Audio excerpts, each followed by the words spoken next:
Tiniyak ng CHD CAR na handa ang mga ospital sa Baguio City sakaling tumaas pa ang kaso ng diarrhea sa lungsod. Makibalita tayo kay Jasmine Gabriel Galban ng GMA Regional TV 1 North Central Luzon.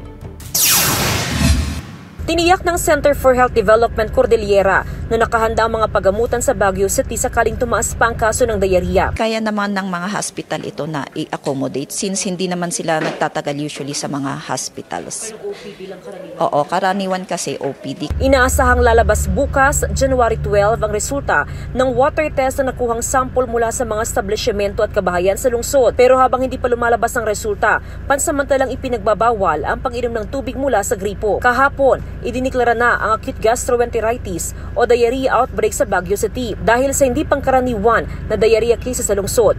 Noong 2022, 20 kaso lang ng food and waterborne diseases ang naitala sa Baguio City. Umakyat ito sa 34 noong 2023. Malayo sa mahigit 1,600 cases na naitala sa loob lamang ng halos 3 linggo. I would like to officially declare that we have an outbreak of gastroenteritis. Kabilang sa mga tinamaan ng 14 na miyembro ng pamilya Querubin mula sa Rizal na bumisita sa Baguio nitong nakaraang holiday season. Dinala sila sa ospital matapos makaranas ng pagsusuka, pananakit ng tiyan at pagdurumi. Kwento ng isa sa kanila na si Mary Grace, umakyat sila sa Baguio noong January 5 at kumain sa isang food establishment. Service water daw ang kanilang ininom. Matapos nilang maospital, nakauwi na rin daw ang pamilya Querubin pero ang ilan sa kanila nakararanas pa rin daw ng pananakit ng tiyan. Ang hirap umuwi.